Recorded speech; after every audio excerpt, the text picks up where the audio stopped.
Olá, Andréia, Luciano, me escutam? Bem, muito bem. Perfeito.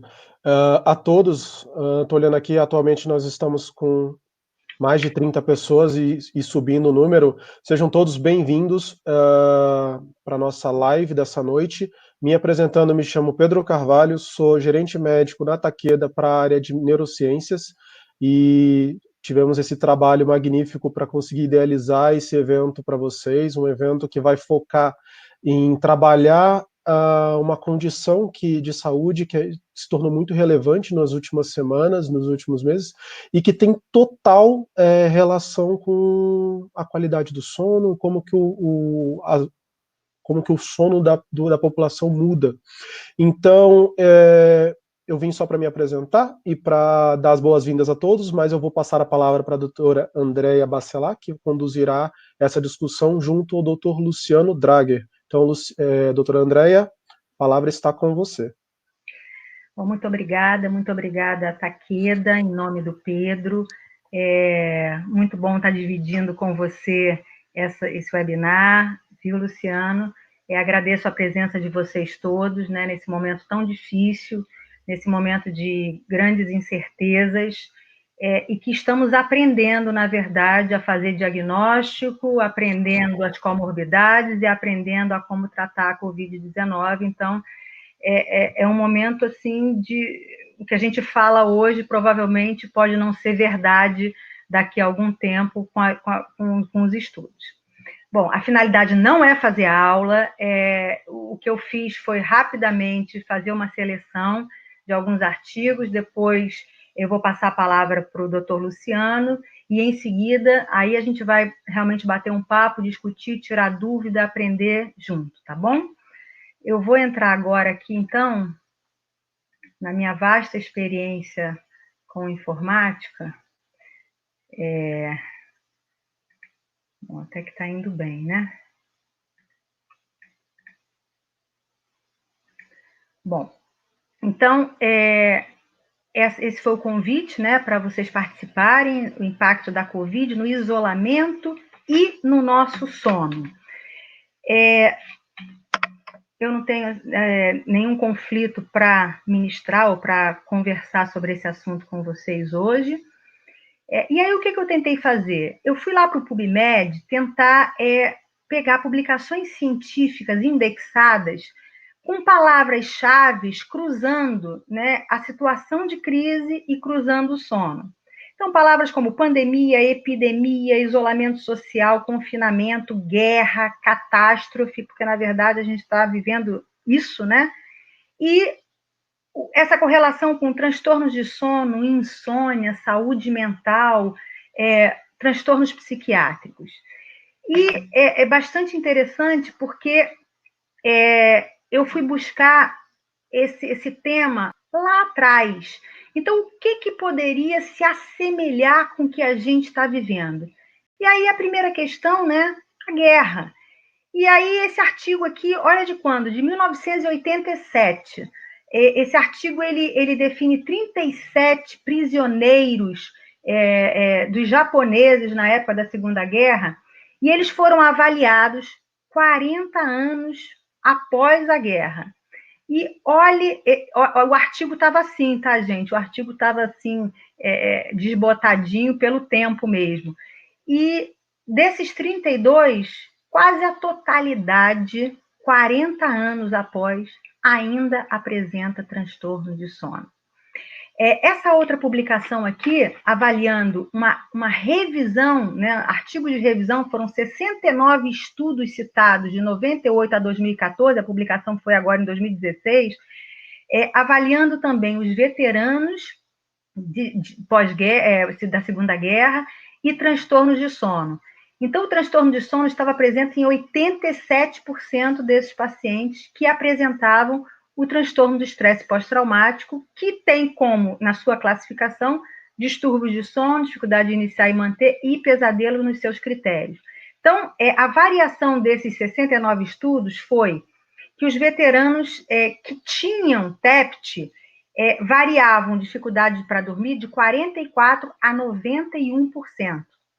E a prevalência da insônia que apareceu nesses artigos, eles estava de 12% a 20% nos pacientes que tinham TEPT e que não tinham TEPT, e 41% a 60% nos pacientes que tinham TEPT. E quando avaliaram pesadelos, nos pacientes que não tinham estresse pós-traumático, os pesadelos aconteceram 4% a 8%. E nos pacientes que tinham, quer dizer, nos veteranos que tinham, 19% a 52% continuavam com queixa. Entendam que essas avaliações foram 98 a 2014, então também muitos anos após o evento estressor. Esse estudo aqui é um estudo de confinamento, né, que foi proposto, né, 6 homens estarem confinados e isolados numa câmara hiperbárica e avaliaram a questão de produtividade de tarefas, questionários diários e monitorização do cortisol, adrenalina, nora e testosterona. O que eles avaliaram? Fadiga e tensão, tiveram pontuações ali intermediárias, queixa de sono, a piora do sono com o passar dos dias. Nós falamos, isso aqui foi 1 mês confinados nessa câmara hiperbárica. A ansiedade foi até uma surpresa, ficou abaixo do que a população em geral, e os índices biológicos, né, índices de cortisol, índices estressores, também foram normais. Olhem esse outro estudo aqui, de 1990, avaliando 60 anos após pessoas que viveram o Holocausto e avaliando os transtornos psiquiátricos. Então, o que se viu? Transtornos de ansiedade, 16% dessa população, 60 anos após, ainda com queixas de ansiedade. Transtornos de sono, 62%. E com estudos comparativos com colegas que não viveram de frente essa situação trágica. Então, isso está na nossa história, né? O que a gente está vivendo está na nossa história.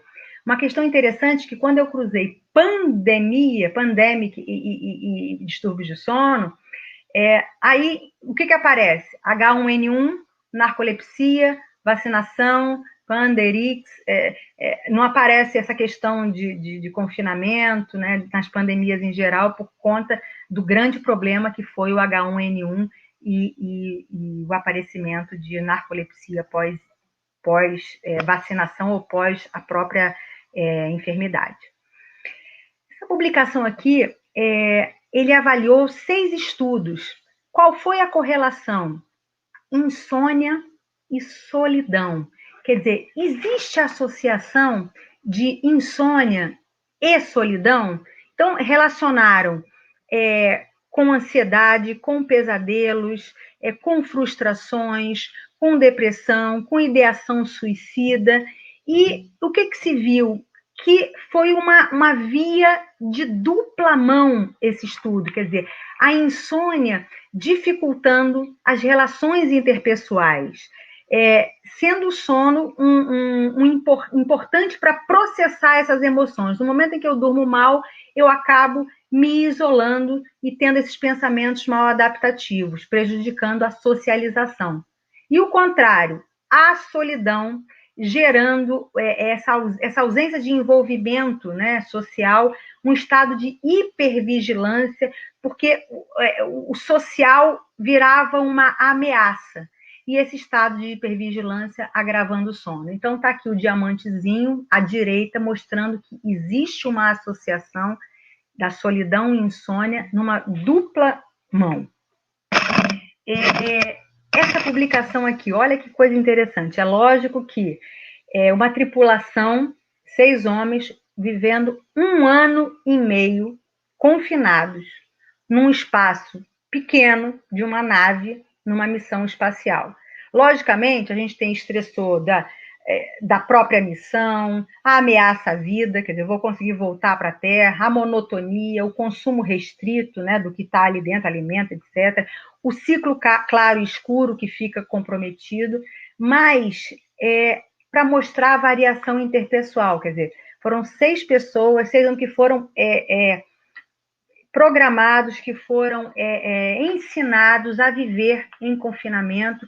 E essas curvas aqui, né, mostram vários inventários, vários questionários foram colocados. Então, questionários de depressão, questionários de fadiga, de estresse, questionário de conflito, questionários de exaustão física. E o que a gente viu? Aqui são os 6 tripulantes, tá? De A a F são os 6 tripulantes. O que aconteceu com o padrão de sono? Nós estamos falando 1 ano e meio confinados. Nós estamos há quase 2 meses. O tripulante A, ele começou a desenvolver um padrão de sono bifásico. Ele dormia de dia e dormia de noite. O B adotou um livre curso de sono, quer dizer, ele ia atrasando a fase a cada dia. O A e B dormiam enquanto o restante estava acordado. O restante teve o sono monofásico. C e D tiveram melhor adaptação, poucas mudanças de comportamento, quer dizer, estavam completamente adaptados àquela nova realidade. O tripulante E teve depressão, teve fadiga, teve uma doença física, exaustão física, e houve conflito entre E e F. Então, como é que as pessoas reagem, né, a um confinamento de maneira diferente? E isso não está diferente na nossa realidade. Essa publicação eu acho muito interessante porque traduz o que nós estamos vivendo. Então, a síndrome respiratória aguda grave, que aconteceu em 2003 na China, e esse estudo de transtornos psiquiátricos em profissionais de saúde. Então, olhem só, eles compararam 72 enfermeiras de 2 unidades de terapia intensiva em 2 hospitais que tinham pacientes com SARS e 2 outras unidades de terapia intensiva que não tinham pacientes com SARS. O que aconteceu? Eles foram avaliadas para depressão, ansiedade, insônia, estresse pós-traumático. Olha o percentual de insônia do grupo das enfermeiras que estavam expostas. 27% de insônia, 43% de insônia, 0 insônia, 20% de insônia, dando essa questão aqui, né? 37% contra 9%. Estresse pós-traumático, 29 contra 11. Depressão, 38 contra 3. Então, não há dúvida que esses profissionais na linha de frente terão mais transtornos psiquiátricos, terão esgotamento, terão burnout. Agora, olha que interessante também nessa publicação, que houve uma adaptação e uma melhora das queixas com o passar do tempo. Por quê?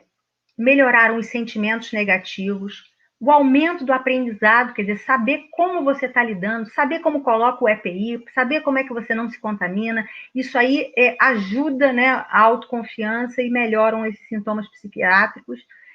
O suporte familiar, isso aí foi uma questão muito interessante nessa publicação.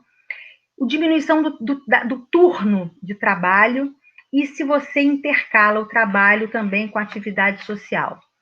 E foi fator de risco para depressão, idades menores, quer dizer, um risco relativo 21 vezes menor, enfermeiras com menos de 29 anos, um risco de estresse pós-traumático de 11 vezes maior em pessoas que tinham aqueles sentimentos, aquelas ideias negativas sobre a doença, e a chance de insônia foi maior em enfermeiras que já tiveram histórico de transtornos de humor no passado.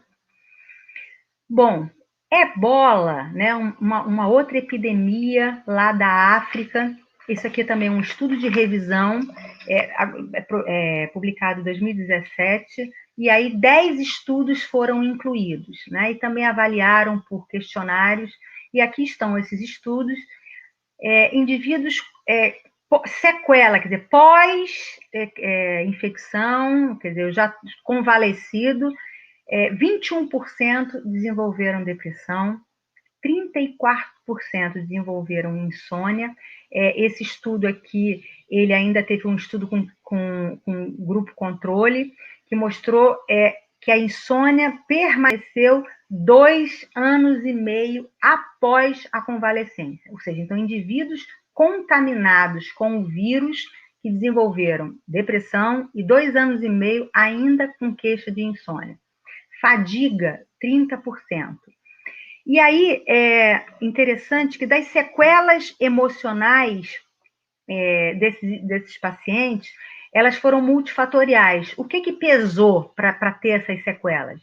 O trauma de ter contraído, hoje é um medo, a gente vai ter a Covid, a gente não vai ter, os nossos familiares tiveram, alguém faleceu, enfim, mortes observadas, perdas dos entes queridos, estigmatização dos sobreviventes, né? A gente já sabe um pouco mais da doença, como é que é a contaminação, 14 dias após, eu não estou mais disseminando o vírus, mas na época do ebola, não se sabia muito, então evitavam aperto de mão, evitavam abraços, agressões verbais, rejeições, perda de trabalho, isso aí depois de alta, depois da convalescência. Inclusive questões conjugais de rejeição. Então, mostrando que essa vai ser uma realidade que vai perpetuar. E me contem uma coisa, o que vocês acham que aconteceu com o sono dos sobreviventes do 11 de setembro? Então, está aqui um artigo publicado ano passado, em 2019, avaliando 643 pessoas que viveram, aplicado questionário, foi feito monitorização de sono domiciliar, e aplicados os questionários. O que se observou? Olhem só a comorbidade, insônia, com dificuldade de iniciar o sono e de manter o sono, com estresse pós-traumático. Pacientes com estresse pós-traumático, 78% tinham insônia. Ansiedade e pânico, 66% tinham dificuldade para iniciar o sono. Depressão, 72% tinham dificuldade para iniciar o sono, também com queixas para manutenção do sono. Aplicações de questionário, quando avaliaram como estava o seu estado funcional nos pacientes que tiveram, porque também muita questão de apneia do sono, viu? Foram diagnosticadas nesses pacientes, ou já tinham, ou agravou com a questão, né, pós. Isso aqui é rinite, síndrome de rinite, que foi uma questão muito frequente, né, por conta lá assim, daquela fumaça que levantou absurda, refluxo, estresse pós-traumático, ansiedade e depressão. Então, sonolência, o que isso gerava, né, ter estresse pós-traumático e ter sonolência, ter depressão e ter sonolência, qualidade de sono muito comprometida no estresse pós-traumático, a insônia também muito comprometida, a dificuldade de manter o sono. Então, são questões que permanecem acometendo pessoas que sofreram algum desses traumas. Bom, e aí chegamos na nossa realidade. Eu acho que muitos de vocês, né, receberam esse link do PubMed, cruzando a Covid-19 com as nossas diversas especialidades e comorbidades médicas. Aqui são quase 9.000 publicações que, logicamente, estão... a gente tem uma avalanche de publicação atualmente. Por que motivo? Porque o Comitê de Ética, o próprio PubMed disponibilizando, para que a gente leia, estude, tenha o máximo informação possível, porque a gente não sabe ainda, né, o que vai acontecer, a associação, qual é a prevalência disso, daquilo, a gente ainda está estudando tratamento, o que funciona, o que não funciona, com esse paciente funcionou, com aquele outro não funcionou. E aí o interessante, né, eu logo quando recebi isso aqui no meu WhatsApp, fui lá, sono, fui cruzar Covid e sono. Não tinha com sono. Tinha, sim, com saúde mental. E aí, lá na saúde mental, só para finalizar, que eu vou dar a palavra para o doutor Luciano, a gente tinha essa publicação aqui que eu achei extremamente interessante e, inclusive, foi motivo da publicação deste artigo na nossa revista de sono, Quem não conhece, trimestralmente, ou seja, são 4 publicações por ano, a ABS disponibiliza essa revista que está, assim, deliciosa. Ela é para público leigo, mas ela tem informações multidisciplinares, especialistas, Brasil e internacionais, falando na nossa revista. Se você puder dar uma olhadinha, no nosso site, elas também ficam depois do lançamento. E aqui nessa revista, que foi uma revista dedicada ao coronavírus e o sono, está essa publicação aqui. Muito interessante, é uma publicação que avalia o chamado capital social. Então, esse capital social, ele é analisado por essas 16 perguntas. Então, são perguntas que avaliam quantos amigos você tem, com quem que você pode contar, os seus colegas do trabalho, quem te ajudaria se você pedisse ajuda, as atividades da sua comunidade próximas a você. Então, depois de você preencher isso aqui, é dado um score de pontuação para definir se você tem um alto nível de capital social ou se você tem um baixo nível. E isso cruza com questionários de ansiedade, com questionários de estresse e com o índice de Pittsburgh, que é o nosso questionário de sono, para fazer essa correlação. Capital social baixo e transtornos de sono. Quer dizer, essa grande associação que realmente a gente até viu nas outras publicações, né, no momento em que a gente tem mais esperança, mais motivação, mais pensamento positivo, mais suporte familiar, logicamente a gente vai passar por esse isolamento, por esse confinamento de uma maneira melhor. Então, era essa questão aqui inicial que eu queria mostrar para vocês. Eu vou sair daqui e agora, doutor Luciano, eu gostaria de passar a palavra para que a gente entre propriamente na nossa pandemia. Boa noite, Andréa. Bom, obrigado a todos. Gostaria também de agradecer a Takeda, em nome do Pedro, Rogério, Paola, pelo convite, de um tema tão sensível, que todos nós estamos aí acometidos, né, mundialmente. E a Takeda, obviamente, resolveu abrir uma discussão geral, realmente, sobre um problema crescente. E como várias áreas estão discutindo o impacto da Covid-19, o sono não poderia ser diferente. Então, em nome da BMS, né, representado pelo Pedro Gento, atual presidente, em nome da ABS, aqui com a doutora André, que deu uma excelente aula, a Lígia também, da BMS, ABS, dando nosso suporte, a gente gostaria de dar as boas-vindas aí a todos que nos estão nos assistindo. Nós temos aí praticamente 120 pessoas aí conectadas, o que realmente nos deixa muito feliz em poder abordar esse tema. Bom, sem mais delongas, eu também vou fazer uma rápida apresentação. Nós estamos, na verdade, introduzindo o tema, longe de esgotar, mostrar todos os artigos, para que a gente possa, então, mostrar um pouco do que tem a literatura e, então, a gente possa aí, discutir um pouco do que nós temos em termos de evidência, ok? Eu vou compartilhar, então, agora minha tela.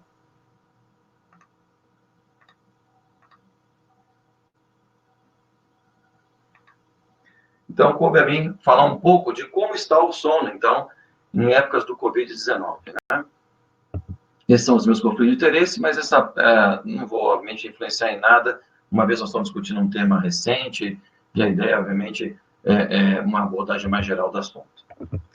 Como todos nós sabemos, e vi vários colegas aí que já estão conectados, que mexem no dia a dia com sono, as nossas principais preocupações sobre o sono, é claro que não se limita a isso, antes da pandemia, era, obviamente, a interação do nosso ritmo de vida, as nossas demandas, o envelhecimento da população, as comorbidades, hábitos de vida inadequados, o sedentarismo, que estava, obviamente, causando, sem falar, obviamente, da genética, etc., diversas repercussões que influenciam o nosso sono. Nós sabemos muito bem dezenas de distúrbios do sono que nós temos atualmente aí, muito bem documentados, né? Aqui destacando, então, os principais, obviamente não limitando a eles, mas mostrando o impacto aí da privação do sono, da insônia, alterações do ritmo circadiano, a própria apneia do sono.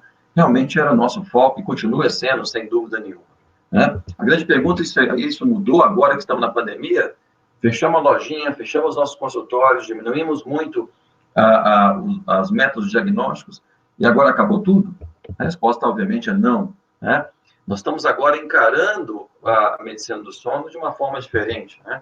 A forma de lidar com os distúrbios do sono e particularidades nessa época, sim. A doutora André mostrou muito bem características que foram cenário aí das repercussões de Segunda Guerra, Holocausto, entre outros, né? Ebola, etc., entre outras situações de extremo desafio para a humanidade e a repercussão que isso teve, né, no sono, mesmo muitos anos após. Obviamente, nós estamos numa fase muito crua e tentando entender a repercussão dessa pandemia na questão do contexto. Mas, sem dúvida nenhuma, nós estamos manejando os pacientes diferente. O isolamento social é evidente e as repercussões que isso causa. Muitos dos nossos pacientes, como vocês sabem muito bem, estão sendo tratados aí para os distúrbios do sono. Aqui está a representação da questão do tratamento com CPAP, as particularidades. Aliás, já abrindo parênteses, tivemos aí recentemente um webinar discutindo especificamente os cuidados, a adaptação, as recomendações que usa o CPAP. A Lígia depois pode passar para vocês o link para que a gente possa também discutir um pouco mais sobre esse assunto. Teve 1 hora de gravação que está aí, acesso offline. Então, todas essas dificuldades que nós temos agora de manejar, né? A nossa necessidade de fazermos home office e a interação cada vez maior com os nossos pacientes, cada vez mais agora destacando o papel da telemedicina.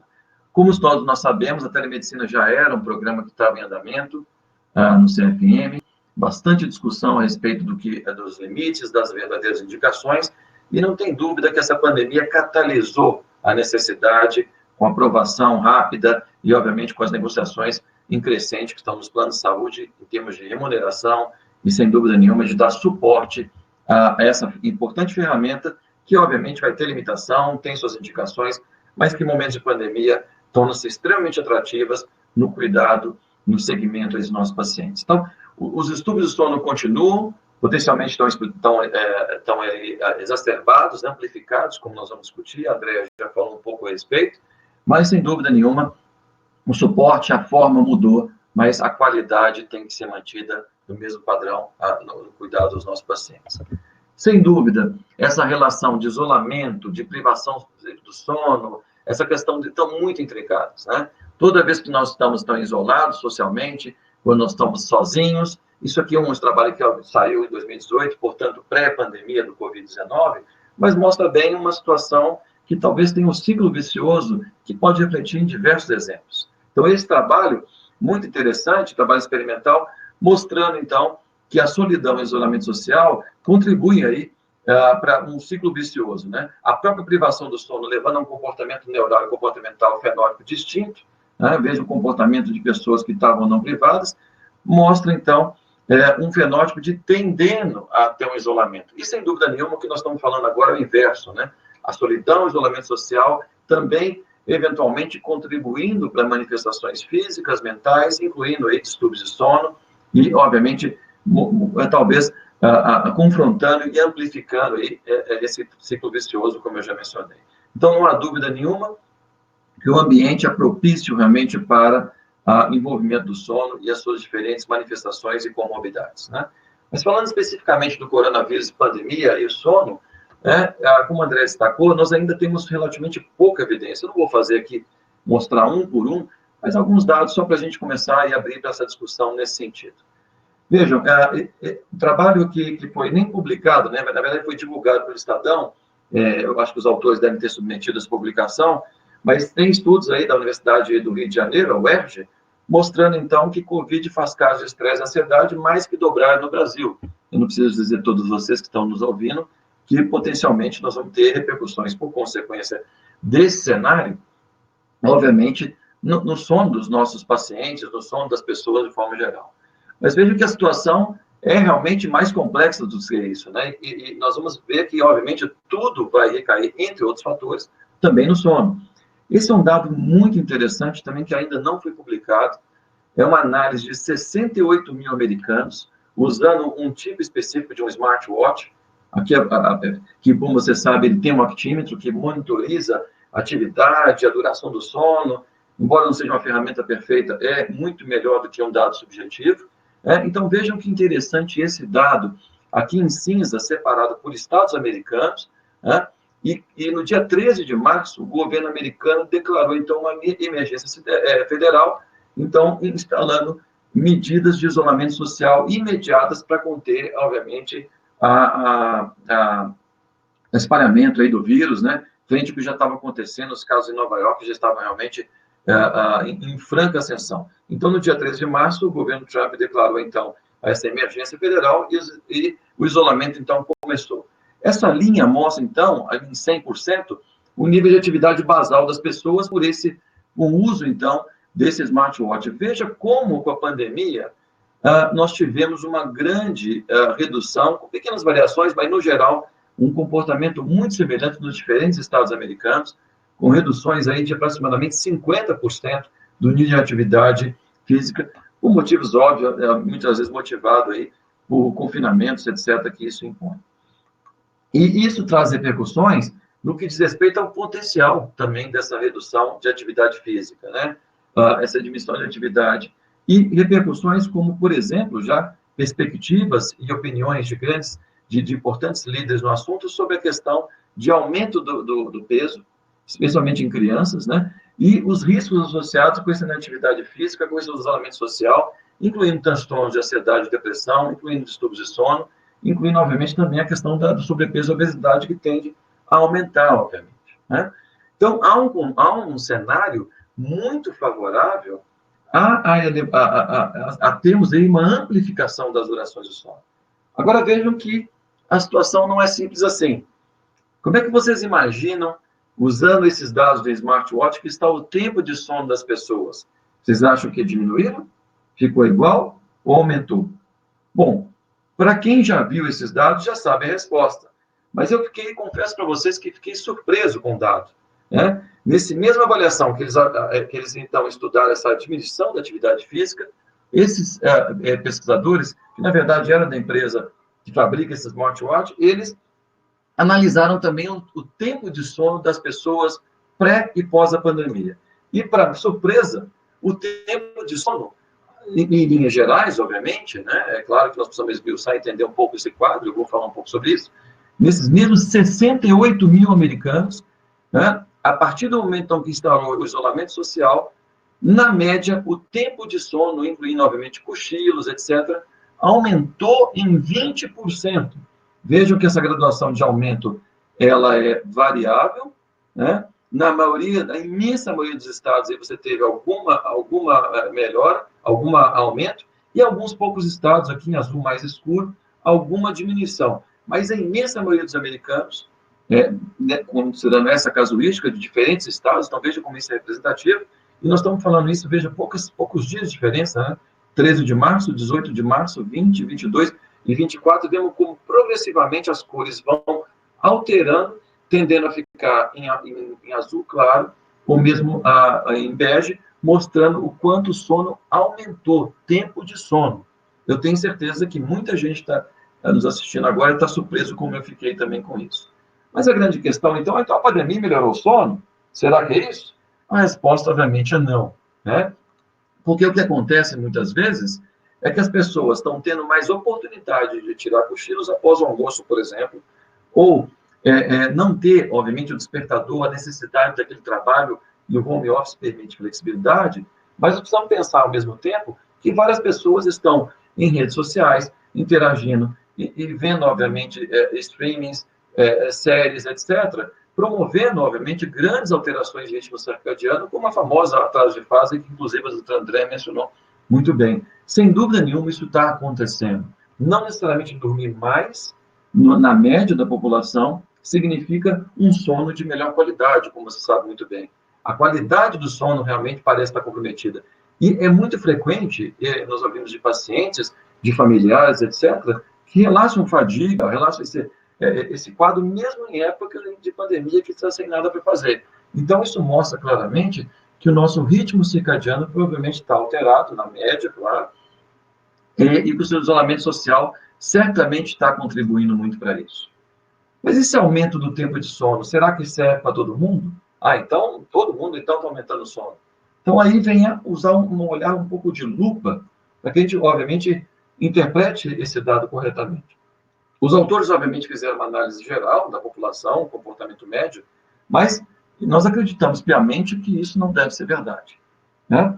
A doutora Andréa já mencionou essa questão do capital social. Obrigado, Andréa, por ter facilitado o nosso trabalho. Então, aqui vejam vocês um dado interessante, são 2 trabalhos relacionados a essa questão do capital social e a qualidade do sono. Os indivíduos estudaram, então, esses autores, 170 pessoas, né, que se auto-isolaram em casa por 14 dias no centro da China. Não necessariamente estavam com infecção, estavam em isolamento, né?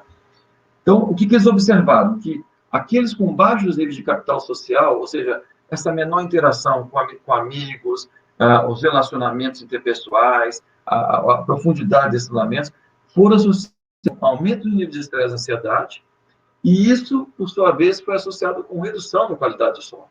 Por outro lado, pessoas com alto capital social teve uma melhor, lidaram melhor com esse período de isolamento, e isso acabou melhorando a qualidade do sono, reduzindo também a ansiedade e estresse.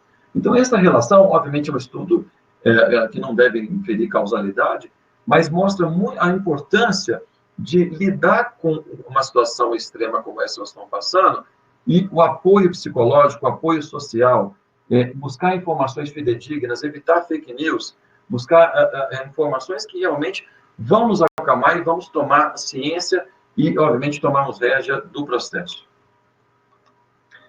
Obviamente, para as pessoas que estão infectadas, né, existe uma grande cascata inflamatória associada com o vírus, e, obviamente, esse é um estudo de revisão que até coloca potencialmente algumas terapias que, obviamente, podem ser promissoras, mas entenda, obviamente, que o vírus, com uma grande resposta inflamatória, e vocês sabem muito bem sobre isso, não vou detalhar as números de interleucinas, resposta imune, estresse oxidativo, entre outras, e isso, obviamente, atravessa a barreira hematocefálica, pode também estar envolvido aí, nessa verdadeira tempestade de citocinas, em levar a distúrbios do sono, em levar a processos de sonolência, obviamente, agitação, dor, tudo que está envolvido nesse complexo emaranhado das consequências do vírus. E claro que, num paciente que está em quadro grave, isso ainda é amplificado por sedação, por uso, obviamente, de analgésicos, sedativos, para um paciente, por exemplo, que está em intubação e ventilação mecânica. Então, obviamente, é um cenário bem complexo, mas mesmo um paciente com quadros leves, certamente, e isso ainda é pouco estudado, o impacto do vírus diretamente imediato, potencialmente piorar a qualidade do sono, sem dúvida nenhuma. E o que dizer dos nossos profissionais de saúde? Eu, particularmente, não acredito que aquele dado geral da população americana serve aos profissionais.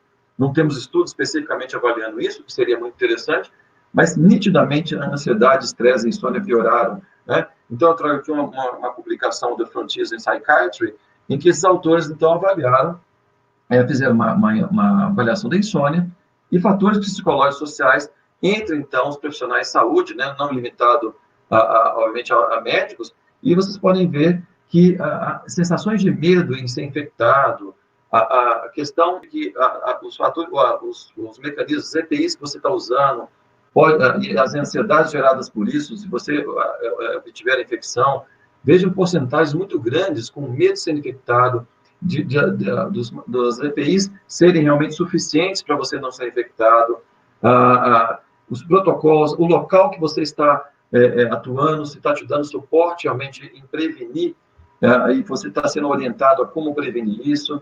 Então, vejam que tudo isso acaba gerando muito medo, e isso acaba impactando muito na questão dos pacientes aí, com quadros aí cada vez maiores de insônia. Então, veja a frequência nesse sentido, e isso realmente é muito importante, né?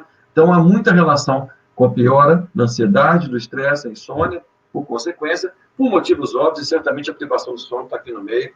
Muitas pessoas estão trabalhando muito além do normal, como nós sabemos muito bem. Então, como é que serve essa abordagem do sono na quarentena? Obviamente, nós vamos colocar isso em discussão, mas certamente nós devemos, acima de tudo, abordar o nosso paciente da melhor forma possível. Sem dúvida nenhuma, mesmo que esse paciente esteja cochilando, ele está certamente passando por um momento de alteração do ritmo circadiano. E todas as alterações que estão aqui relacionadas ao controle, envolvendo não só dados hemodinâmicos, mas o controle da sinalização da insulina, leptina, a própria liberação da melatonina, isso tudo potencialmente alterado, né, com situações de pandemia como essa. Então, é muito importante, realmente, nós adotarmos o paciente e tratarmos como sempre tratamos, seja com o uso da telemedicina, seguindo, obviamente, as famosas recomendações de uma boa higiene do sono, fazendo o TCC sempre que possível, claro, com a ajuda também de um profissional, né? E, obviamente, além dessas recomendações, além dessa socialização, orientações ao nosso paciente, sem dúvida nenhuma, a própria questão da exposição solar, em alguns casos, em muitos deles, obviamente, tratamentos farmacológicos nesse sentido são muito úteis, né?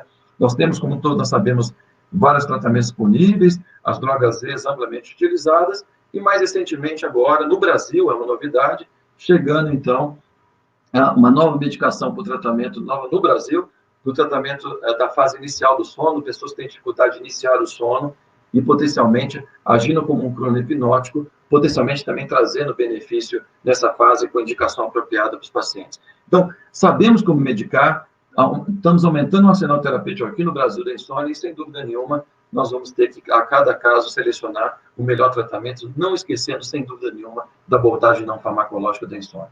Para finalizar, então, mostro isso, né? Esse trabalho, então, que a doutora Andréa então, chamou atenção, a segunda parte, o efeito, então, desse suporte social na qualidade do sono, e os autores mostram exatamente isso que a doutora Andréa chamou atenção, que é, assim, uma correlação entre o suporte social, ansiedade e uma melhor qualidade de sono. Então, quando eu correlaciono isso, quando eu tenho esse suporte, eu vou ter, então, uma melhor qualidade do sono e níveis reduzidos de estresse comparado à ansiedade, quando comparado a pessoas que têm esse suporte realmente muito precário. Então, eu gostaria de finalizar dando duas mensagens para vocês. Vejam como essa questão do sono está crescendo, cada vez mais importante.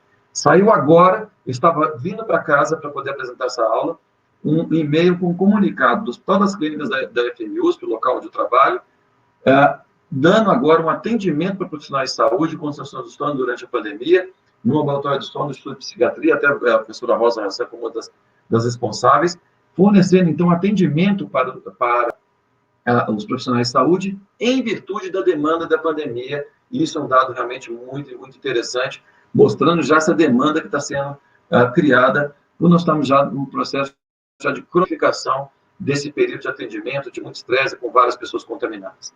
E, para finalizar, já fazendo uma pequena propaganda, uma iniciativa conjunta da ABS com a BMS, nós estamos apenas aguardando aí questões de aprovação do Comitê de Ética, que deve ocorrer já nos próximos dias, e vou pedir a muitos que logo, logo vão receber, multiprofissional, não limitado só a médicos.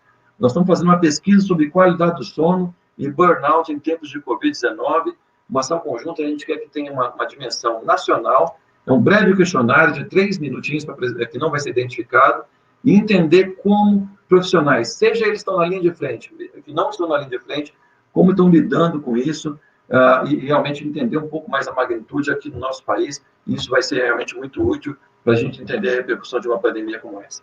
Eu gostaria de agradecer a atenção de vocês, e vou deixar de compartilhar, obviamente, aqui, e a gente abre, então, para discussão. Vou convidar novamente a doutora Andréa para assumir a coordenação. Obrigado, Andréa.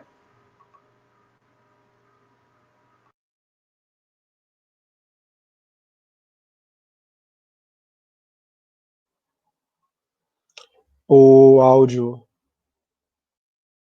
Bom, desculpe. Excelente apresentação, Luciano. Realmente contextualizou a nossa atual realidade, né? Nós, médicos, vivendo essa situação com a gente, com os nossos colegas, com os nossos familiares e com os nossos pacientes. A gente recebe perguntas, vocês podem mandar perguntas para a gente, que a gente vai tentando responder na medida do possível. Luciano, eu queria já começar perguntando, é lógico, é muito legal a gente ver aquela publicação, estamos dormindo mais, mas por que a gente está dormindo mais? Porque qual é o principal transtorno de sono do mundo? É a síndrome do sono insuficiente, né? Então, na verdade, a gente agora, eu acho que existe um viés do artigo, não é que está dormindo mais. O indivíduo que não tem transtorno de sono, ele está dormindo o seu tempo total de sono. E não é que ele está dormindo mais, é que ele vivia em privação voluntária de sono, né? Eu acho que isso é a primeira questão. Agora, o que a gente, nós profissionais e especialistas também em sono, vamos encontrar ou já estamos encontrando na nossa telemedicina ou no nosso consultório presencial, em termos dos diversos transtornos de sono associados ou não à Covid? Quer dizer, qual já é a sua experiência nesse sentido? O que a gente pode já falar para os nossos colegas? Perfeito. André, acho que você colocou um ponto muito importante. Certamente a nossa sociedade privada está usando esse momento para descontar, e aqui eu entre aspas proposital, e compensar um pouco. Eu acho que tem tudo um mix aí de coisas. Nós temos pessoas que estão cochilando, que estão fazendo atraso de fase, estão pessoas até que estão em livre curso, certamente, e tem pessoas que estão compensando o fato de estarem cronicamente privadas, né? Isso realmente é um ponto muito importante e uma lupa nessa questão, talvez diferenciando grupos de pessoas, vai ser muito importante em tentar entender esse verdadeiro fenômeno. Mas, por si só, é interessante, né? Quer dizer, a gente tem uma colocação, todo mundo agora vai dormir pior. Não necessariamente, né? Uma vez que o isolamento social está sendo imposto, né? Isso realmente é uma situação realmente bem interessante. Bom, o que nós estamos observando?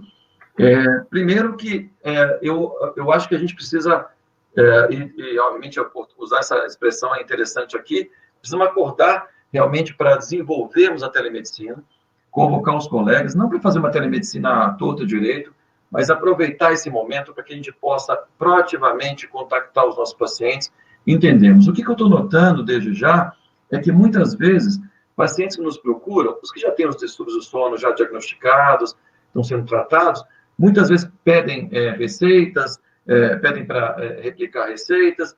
Obviamente, isso tem que ser feito com cuidado para que você possa acompanhar, obviamente, o transtorno de sono numa situação global, né? Não só olhando a mera replicação de receita, mas nós estamos vendo muitos pacientes com manifestações de ansiedade, de depressão e sintomas específicos que você, na anamnese, você vai chegar, obviamente, a claramente distúrbios do sono associados com esse problema. Então, eu acho que, e eu falo até como um cardiologista, e vendo pessoas, por exemplo, e você, mesma coisa, André, na neurologia, acompanhando outros pacientes com outros distúrbios neurológicos e cardiológicos, nós vemos o distúrbio do sono embutido em queixas durante a anamnese.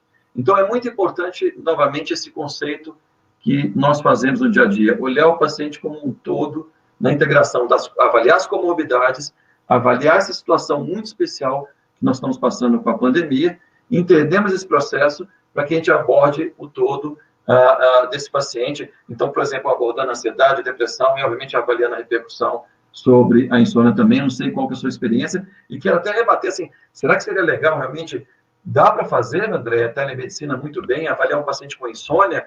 O que você acha? Acho que a gente está, ou a gente vai precisar ver o paciente presencialmente mesmo. O que você acha aí? Estou vendo, já tem várias perguntas interessantes, né? Tá, eu vou rapidinho voltar aqui.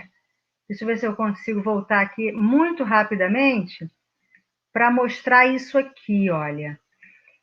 Então, esse paciente, você falou muito bem, Luciano, a comorbidade, né? Hoje, transtorno da insônia puro é muito raro, e hoje ainda mais nessa situação que a gente está vivendo. Então, o que a gente vai ver nas diversas especialidades? Alguma questão da sua especialidade, mais o transtorno de sono. Pode ser mental ou clínico. Então, antes do corona, o que existia?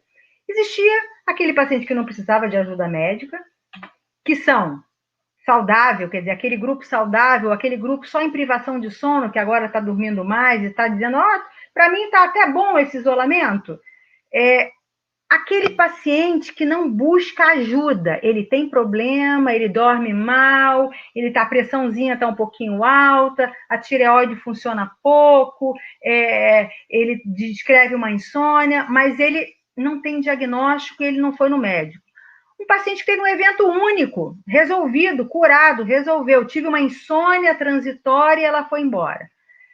Os nossos pacientes tratados antes da Covid, acompanhados farmacologicamente, não farmacologicamente, compensados, adequados.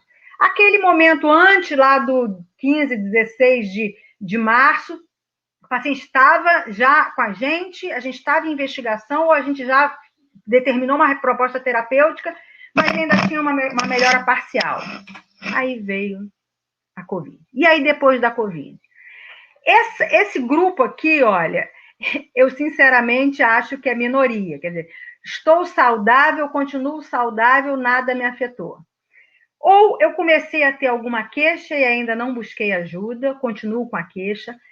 Aquele evento resolvido, a gente começa a ver a volta, né, no nosso consultório. Doutora, lá no passado eu tive um problema, eu tive uma depressão, eu tive um ataque de pânico e agora eu novamente me deparo com isso. Aquele nosso paciente que estava controlado, ou que só vinha pegar receita, ou que você estava desmamando medicação, etc., ele agora agudizou com essa questão.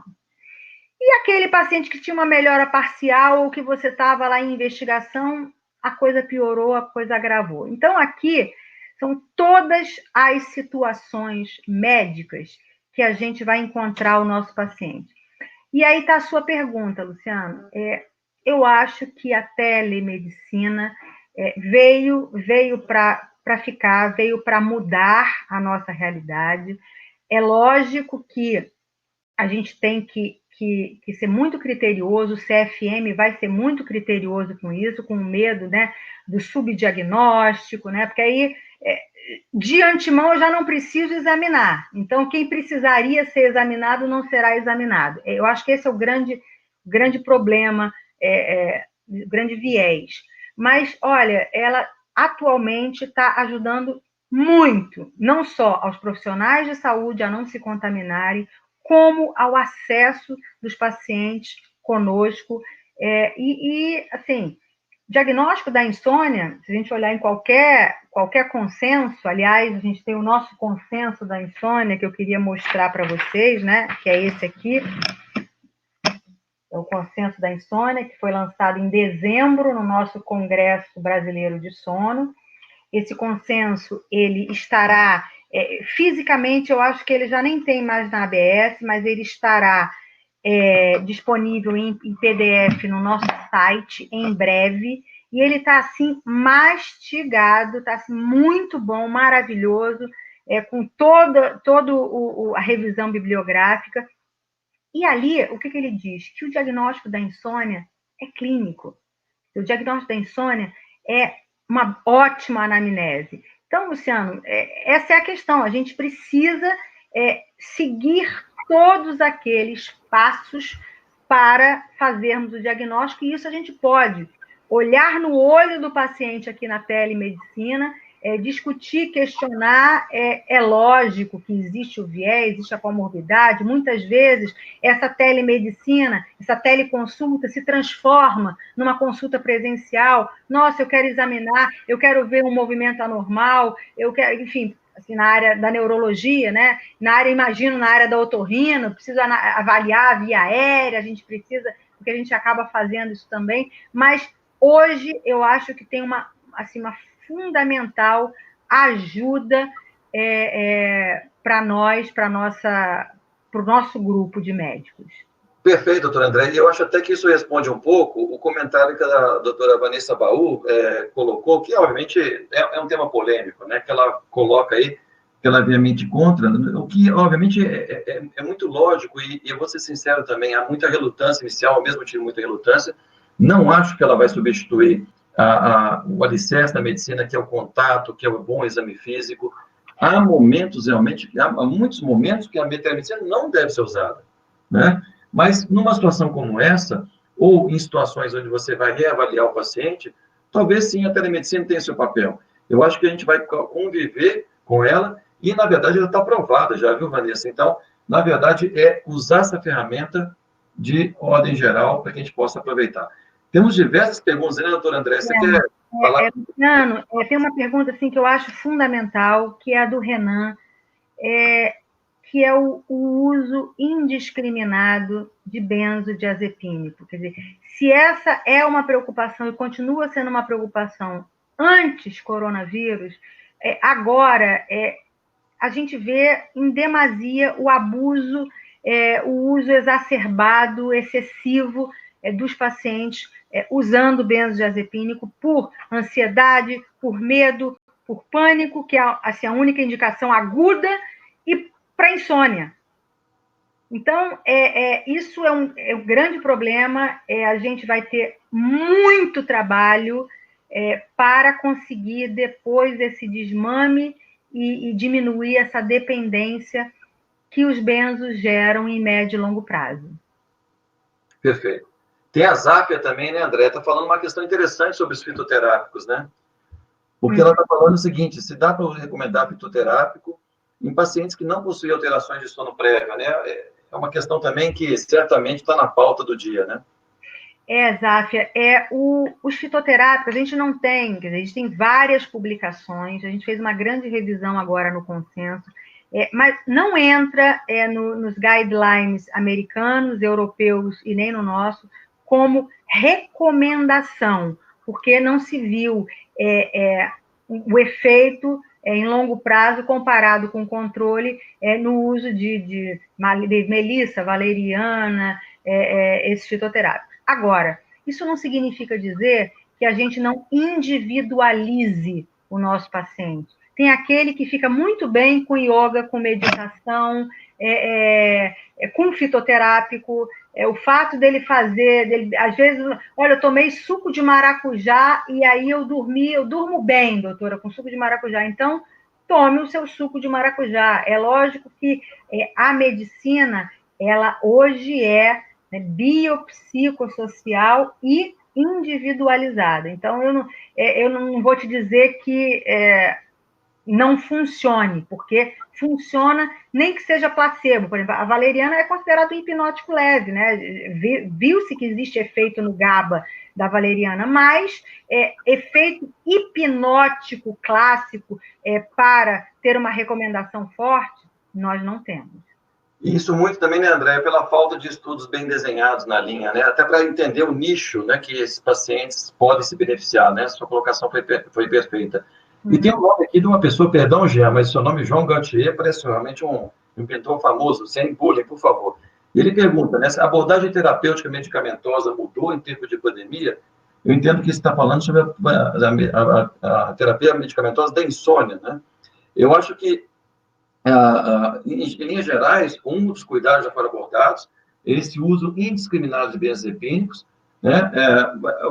A terapêutica medicamentosa em si, ela não mudou, né? Como eu mencionei até na apresentação, ela está até aumentando. Nós temos agora uma novidade aí no mercado que pode ajudar e tem sua indicação também interessante para o distúrbio do sono inicial. Mas o nosso medo é que essa repetição de receita, essa inércia terapêutica, possa, sim, aumentar o uso continuado de medicações para insônia, muitas delas, como você sabe, como o benzodiazepínico, realmente com grande desfavorecimento, como o doutor André já destacou aqui anteriormente. Acho que isso é muito importante. A Ana Souza fala para a gente da questão do isolamento e do transtorno do ritmo. A gente podia falar um pouquinho mais sobre isso, não sei se tem muitos não especialistas aqui, né, Luciano? Então, isso é um fator muito grave mesmo. Não sei se você quer comentar sobre a síndrome do atraso de fase, né? E o que isso já existe em termos percentuais e o agravamento agora pela falta de luminosidade, pela falta de ritmo, pela falta de sincronizadores, né? Assim, sem dúvida nenhuma, essa alteração no ritmo circadiano, atraso de fase, essa perda de sincronização, ela está cada vez mais exacerbada. Eu acho que nós vamos ter realmente uma verdadeira pandemia disso também, obviamente, pelo que eu já mencionei, mas, na verdade, nós não temos estudos ainda bem delineados que estão quantificando essa amplitude. Aliás, um parênteses, né?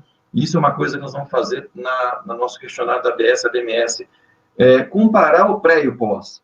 Muitos trabalhos em sono estão fazendo uma fotografia de agora, e como estava antes, né? Então, entender essa magnitude, essa repercussão, e talvez o período pós, seria muito interessante para que a gente possa realmente compreender e, obviamente, manejar adequadamente esse sentido. E até uma pergunta da Olga nessa questão da sincronização, a Olga Judite Hernandes Fustes pergunta, e o uso da melatonina agora? Né? Será que tem um papel da melatonina? O que você acha, André? E Flávio também a mesma questão, né? A relação da melatonina. Então, melatonina não é hipnótico, né? Então, melatonina, pelo FDA, inclusive, é considerado um suplemento alimentar. A gente considera medicação. Aqui a gente pode manipular, né? Existe uma liminar que mantém ativa, então a gente pode pedir para o nosso paciente manipular ou trazer de fora. Então, ela é um sincronizador. Por isso é que é dose baixa e dependendo do momento, qual é o horário que a gente vai fazê-la. Então, hoje sim, porque a gente não tem... a gente está quase que em livre curso, muitas pessoas não estão saindo, não estão tomando sol, que está sincronizando, que sincronizará esse horário de dormir, o momento da tomada de sol. A melatonina pode ser útil. O problema é que a dificuldade em fazer melatonina talvez seja maior do que tomar sol. Então, eu acho que as pessoas devem... Eu vou na área de serviço da minha casa, eu vou na varanda, eu desço no play rapidamente e vou tomar banho de sol por 15 minutos. Isso já me ajuda a sincronizar. A outra forma de ajudar a sincronizar, Luciano, não é... Eu não quero que o despertador toque 5h30 da manhã, mas a gente tem que regularizar o nosso hábito. Mudou o nosso hábito? Ok, eu dormia às 10 e acordava às 5h30 da manhã com um despertador. Hoje eu não preciso, meu filho não vai para a escola, eu não vou pegar trânsito, eu posso acordar às 8. Ok, qual é o horário que eu vou dormir e vou despertar às 8? E não vou me manter na cama, vou me manter de pijama, estendendo esse sono. Então, a gente pode sincronizar. E aí, a melatonina... para alguns que estão sofrendo muito, idosos principalmente, né, que estão aí muito confinados, porque o passeio do idoso era dar uma caminhadinha, era ir ao supermercado, era tomar o sol, era o conselho de todos nós médicos, e agora ele não faz mais isso. E a produção pode estar diminuída, então o uso, dose baixa, 2 miligramas de melatonina, próxima à hora de dormir, nesse horário do idoso, seria interessante. E no caso de transtornos de ritmo, de atraso de fase, por exemplo, eu tenho vários pacientes que a queixa é: doutora, o meu filho não almoça mais com a gente, ele está trocando exatamente o dia pela noite. Então, vamos ajustar um pouquinho, não precisa acordar às 6 da manhã, mas não precisa acordar 2 horas da tarde. Vamos trazer esse sono para mais cedo. Aí, uma ajuda com o sincronizador seria uma dose máxima de 3 miligramas da melatonina 3 horas antes do horário definido de sono. Quer dizer, se eu vou dormir às 11, 10, 9, 8, o horário de uso da melatonina seria 8 horas. Agora, a questão às vezes não é só ritmo, acho que ritmo é uma questão séria, mas a gente hoje, o problema de transtornos de comorbidades psiquiátricas, né, transtornos de humor, insônia, e com isso o dia não funciona e a gente entra numa espiral negativa de aumentou o número de casos, eu sei mais pessoas que morreram, eu estou com medo dos meus familiares idosos pegarem, como é que está a minha vida financeira, enfim, a gente entra nessa espiral negativa, né, Luciano? E aí, realmente, eu já tive ou eu agravei o meu sintoma de insônia, e aí a gente provavelmente vai ter que buscar ajuda. Não farmacológica, né? A gente sabe que o padrão ouro de tratamento da insônia é a terapia cognitivo-comportamental, mas muitas vezes e transitoriamente o uso de alguma medicação, e aí a gente tem lá no nosso consenso, que no finalzinho eu vou mostrar para vocês, hipnótico, seletivo, GABA-A e não benzodiazepínico. A gente tem agora, né, a nova medicação, que é o agonista melatoninérgico, que é para insônia inicial e aprovado para idosos também, quer dizer, pode ser usado no idoso. A gente tem alguns antidepressivos, a doxepina, por exemplo. Então, é lógico que a gente vai novamente individualizar para saber qual é o melhor tratamento e se eu preciso medicar esse paciente. Mas é lógico que é melhor medicar do que ele chegar tomando os benzodiazepínicos do vizinho, enfim, de outra pessoa. Doutor André, acho que ele resumiu muito bem, e sempre lembrar dessa sinalização, né? Nosso corpo precisa de guia, né? Precisa de sinalizar, e falamos aqui do sol, de manter regularidade, porque até mesmo para voltarmos à nossa rotina, é melhor que tenhamos realmente essa regularidade, para evitar, obviamente, as repercussões dessas alterações de ritmo e também a dificuldade de você, vamos dizer, ressincronizar com a realidade. Esperamos que logo, logo, né, André? Bom, nós estamos com o horário um pouco adiantado já, mas... Então, eu só vou mostrar muito rapidinho, posso mostrar muito rapidinho para finalizar? André, só para a gente perguntar, só para atender o Renan rapidamente, ele fala dos colchões terapêuticos, né?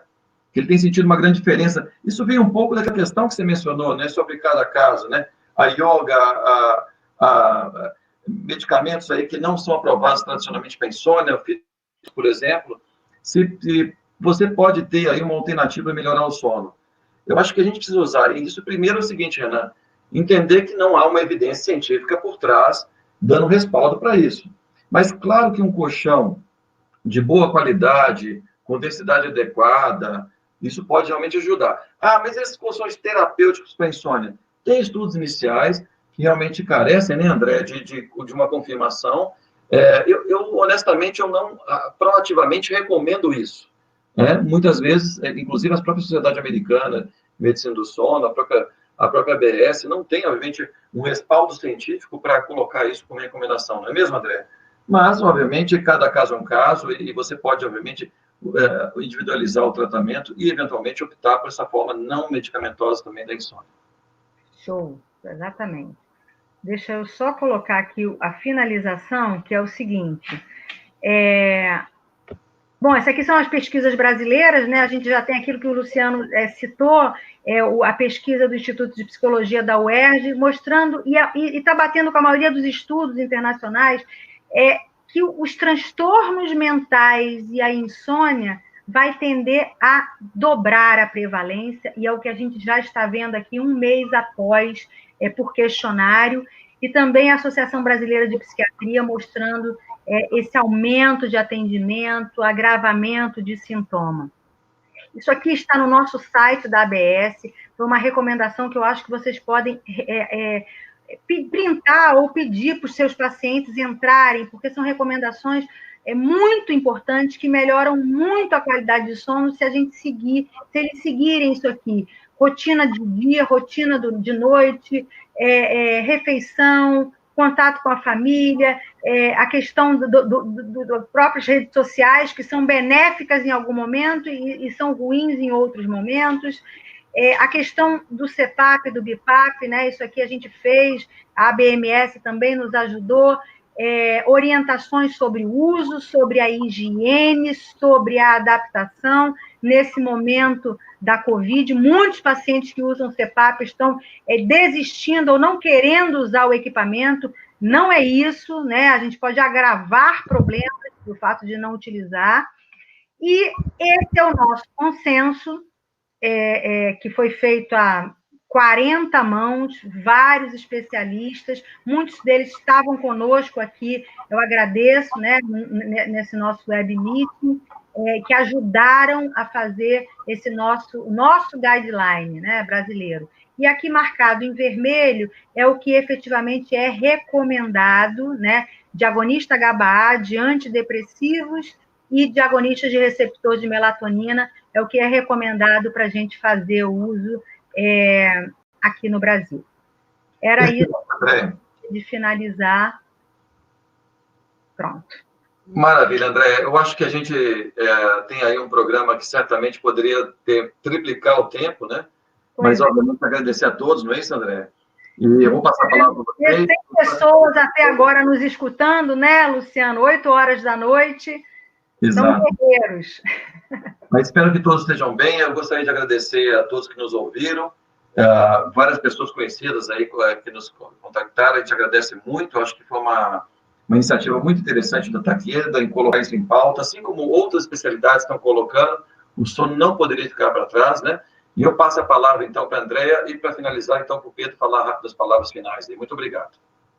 Então, novamente, agradecer a você. Estou vendo a Gisele está aqui com a gente, ela nos ajudou também a fazer lá o nosso consenso. Desculpe se eu não mencionei alguém. Novamente, Pedro, agradecer a Takeda pela iniciativa, agradecer a ABS, que está sempre junto conosco, né? A Lígia está sempre junto conosco, a nossa secretária Bel, o César acabou de sair de uma cirurgia, mas espero que ele esteja bem, se convalescendo. E nós estamos abertos, nosso site está aberto, nosso telefone está aberto para que a gente possa cada vez mais fazer mais parcerias e entender que o sono está em todas as especialidades médicas, né? Hoje ele é área de atuação de 6 especialidades, mas na verdade, ou ele vai virar uma especialidade que eu não sei, juro que é uma grande discussão, não sei nem se isso vale a pena, ou várias outras especialidades se agreguem a nós, além, eu estou falando da medicina, fora as outras áreas multidisciplinares fundamentais que só enriquecem, né, as nossas discussões e os nossos eventos científicos. Muito obrigada. Perfeito. E lembrar sempre dessa parceria, né? A ABS, a BMS, cada vez mais juntas, né, André? Fazendo realmente essa integração, né? A BROS também, integrando e motivando, e só para crescer o sono como um todo, essa importante, vamos chamar assim, especialidade, né? Que tanto nós admiramos e gostamos. Pedro, por favor. Bom, eu só tenho a agradecer aos 2 colegas, sensacional a toda a trajetória que vocês construíram de conhecimento, acredito que conseguimos agregar bastante valor aos demais presentes, tivemos uma taxa de retenção muito boa, fiquei muito feliz, porque a maioria esmagadora das pessoas que acessaram a live permaneceram até o final, isso é um motivo de orgulho, porque mostra que o conteúdo era um conteúdo rico e um conteúdo interessante. Então, agradeço a todos, em nome da Takeda, que puderam separar um tempo para poder participar dessa discussão, tivemos perguntas excelentes, e também, principalmente, agradecer a doutora Andréia e a doutor Luciano, que puderam contribuir nessa noite com seu conhecimento, com sua expertise e com suas opiniões. Desejo a todos um bom final de dia, já é noite, mas que todos nós possamos continuar com saúde e trazendo o máximo de valor para os nossos pacientes. Muito obrigado a todos. Boa noite, se cuidem. Boa noite. Tchau. Fique em casa, quem pode. Fique em casa, quem pode, exatamente. Tchau.